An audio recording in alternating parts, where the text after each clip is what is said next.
우리의 삶을 생각해 보면 늘 기다리는 삶인 것 같아요. 기도 응답을 오랫동안 기다리기도 하고, 어떤 일을 했을 때 그 일의 결과를 오랫동안 기다리기도 합니다.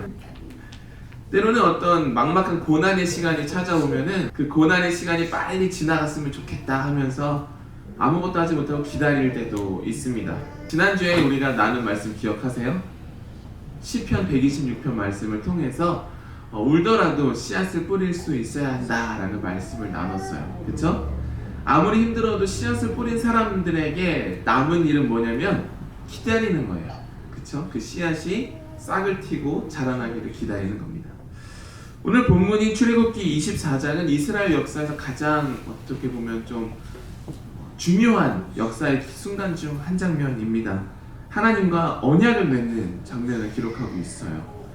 모세는 이제 시내산에 올라가기 전에 이스라엘의 장로들과 함께 하나님과 언약을 맺었어요. 그래서 우리가 그 이스라엘 장로들과 모세는 하나님 앞에서 우리가 하나님의 말씀을 지키겠습니다, 하나님의 말씀을 순종하겠습니다 라고 2번이나 하나님 앞에서 고백을 했습니다.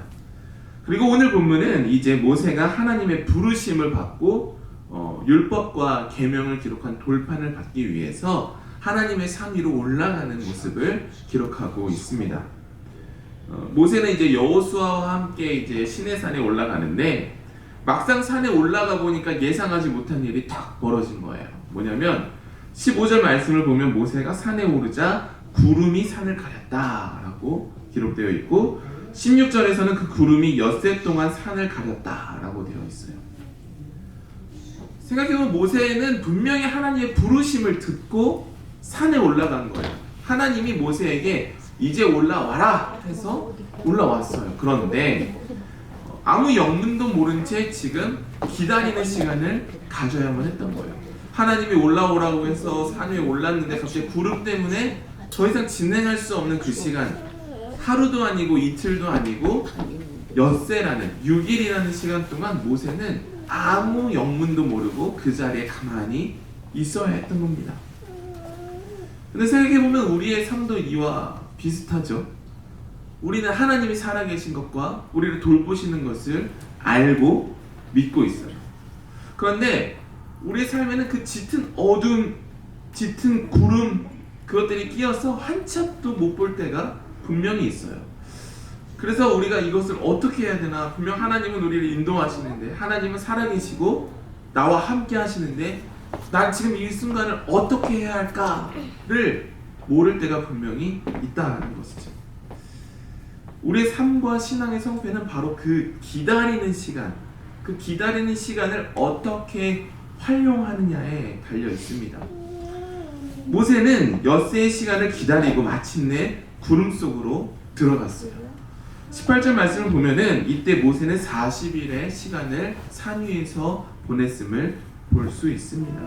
그리고 이후에 32장이 될 때까지 성경은 무엇을 이야기하냐면 성막에 대해서 세세하게 알려주고 있습니다. 아마 모세에게 이제 이 시간은 아주 감격스러운 시간이었을 거예요. 엿새 동안 기다려서 좀 전전긍긍했지만 마침내 하나님이 계신 그 앞에 나아가서 하나씩 하나씩 그것들을 배워나갈 때 가슴이 벅찼겠죠.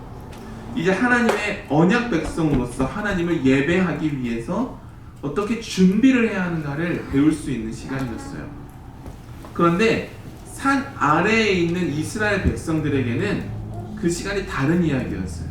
지도자 모세의 부재의 시간이었고 하나님의 부재로 느껴지는 어떤 불확실한 시간이었어요. 산 위에서는 지금 모세와 하나님이 이제 너희들의 언약 백성으로서 성막은 어떻게 만들고 계명은 어떻게 지켜야 하고 삶은 어떻게 살아야 하는지를 막 준비하고 있을 그때 산 아래 백성들에게 유혹이 하나 찾아옵니다. 뭐냐면 야, 침묵은 곧 거절이야. 그러니까 너가 플랜 B를 빨리 준비해야 돼 라는 유혹이 그들에게 찾아왔던 것이죠. 그래서 산 아래에 있는 이스라엘 백성들은 그 시간 동안을 기다리지 못하고 결국 금송아지를 만드는 일을 했습니다. 그렇다면 모세와 이스라엘의 반응은 왜 이렇게 서로 달랐을까요? 왜냐하면 모세는 기다렸어요. 그러나 이스라엘 백성들은 기대했던 거예요. 뭔가가 해결될 것을. 기다림이라는 것은 무엇이 올지 모르지만 오는 것을 그대로 받아들일 수 있는 하나님을 향한 열린 신뢰의 상태예요. 하나님이 무엇을 가져오시든 내가 그것을 받아들이겠다라는 자세예요. 그러나 기대라는 것은 내가 원하는 바를 정해놓고 내가 원하는 시간에 그것이 이루어지는 것, 그것이 바로 기대하는 것입니다. 모세는 기다렸고 이스라엘 백성들을 기대했다라는 것이죠. 하나님이 자신들의 기대대로 움직이지 않자 이스라엘 백성들은 금송아지를 만들었습니다. 그렇다면 남은 질문은 그것이에요. 우리는 지금 하나님의 시간을 기다리고 있는지 아니면 기대하고 있는지. 내 기대와 다르다고 해서 내가 마음대로 통제하고 조절할 수 있는 금송아지를 만들고 있는지, 아니면 하나님이 침묵하시는 것 같은 그 순간에서도 우리는 그 자리를 지키고 기다릴 수 있는지 생각해 봐야 합니다. 그렇다면 성경이 말하는 기다림의 본질은 무엇일까? 예수님의 비유에 나와 있어요. 예수님의 비유 중에 잃은 양 비유가 있어요. 그게 뭐냐면 목자가 100마리 양을 가지고 있었는데 한 마리 양을 잃어버렸어요. 그래서 목자가 그 한 마리 양을 찾으러 길을 떠납니다. 그때 생각해 보세요. 한 마리 양은 그냥 갈 길을 갔어요. 그리고 목자는 그 양을 찾으러 떠났어요. 남아있는 99마리의 양들은 어떻게 해야 할까요? 기다려야죠. 목자가 그들 앞에서 사라졌을 때 그 남겨진 양들에게 그 기다림의 시간은 근데 단순히 멍하니 있는 어떤 킬링타임의 시간이 아니에요. 도리어 그 시간은 목자가 언제 돌아올지 모르는 그 불안함 속에서도 그 자리를 지켜내는 어떤 치열한 신뢰의 시간입니다. 제가 어렸을 때 어머니가 형이랑 저를 데리고 이제 백화점에 갔어요. 근데 백화점에 옛날에 이제 한국에 있는 백화점에는 뭐가 있었냐면 그 비디오 게임 파는 그 스토어가 있었어요. 근데 제가 그때 6살이었고 형이 아마 9살이었을 텐데 그 비디오 게임 파는 가게를 지나칠 수가 없는 거예요. 엄마 좀만 더 볼게, 좀만 더 볼게 막 하는 거예요. 저희 어머니는 이제 시간이 없으니까 빨리 가서 사야 되고 볼일을 봐야 되는데, 그래서 그냥 저희 어머니가 저와 형에게 그럼 너네들 여기서 가만히 있어, 게임 보고 있어, 엄마가 금방 갔다 올게. 요즘에는 생각하기 어려운 일이지만 옛날에는 그래도 괜찮았어요. 이제 가게 주인한테 얘기하고 그러면 이제 가게 주인이 이제 저희를 봐주고 뭐 그런 예쁜 시절이 있었죠. 형과 저는 이제 비디오 게임을 구경하고 있었는데 이제 제가 6살이었잖아요 그때. 한 3분 지나니까 무서운 거예요 갑자기. 형, 엄마 없어. 엄마 어디 갔어? 빨리 찾으러 가야 돼. 막 그리고 제가 이제 막 형한테 징징징징 막 거리는 거죠. 형, 엄마 없어졌어. 어떡해? 근데 이제 형은 이제 제가 막 징징징 거리니까 처음에 귀찮으니까 가만히 있어 하다가 저를 딱 붙잡더니 얘기하는 거예요. 엄마가 온다고 했어. 그러니까 여기 있어야 돼. 우리 딴 데 가면 안 돼. 여기 있어야 되는 거야. 단호하게 얘기해줘. 저는 막 지금 안절부절 못하죠. 형, 엄마 안 오면 어떡해? 그래서 이제 울기 시작하는데 얼마나 짜증났겠어요 형이. 근데 이제 저를 딱 붙잡더니 다시 야 엄마 온다고 했다니까 그만으로 여기 있으면 돼. 있으면 엄마가 올 거야. 그랬던 거예요. 엄마가 오셨을까요? 안 오셨을까요? 제 지금 추측인데 아마 한 5분도 안 지나서 오신 것 같아요. 금방 오신 것 같아요. 근데 저는 그 시간은 못 버텼던 거죠. 울면서 막 엄마가 없다고, 엄마가 와야 된다고. 근데 형에게는 엄마가 올 거라는 확신이 있었던 거죠. 이처럼 기다림의 시간이라는 것은 누군가에게는 불안함의 시간이에요. 그러나 누군가에게는 그 신뢰, 내가 가지고 있는 그 신뢰를 확인하는 시간입니다. 엄마가 오신다고 했으니까 여기 있으면 돼. 내가 그 마트에서 그 백화점에서 길을 잃어버린 줄 알고 안절부절 못했던 저에게 형이 그 해준 한마디 말이 사실은 저에게 어머니의 약속을 믿는 믿음을 알려주는 말이었던 거죠. 우리 삶도 마찬가지예요. 기도의 응답이 느껴지지 않을 때, 보이지 않을 때 우리는 늘 대안을 찾으려고 해요.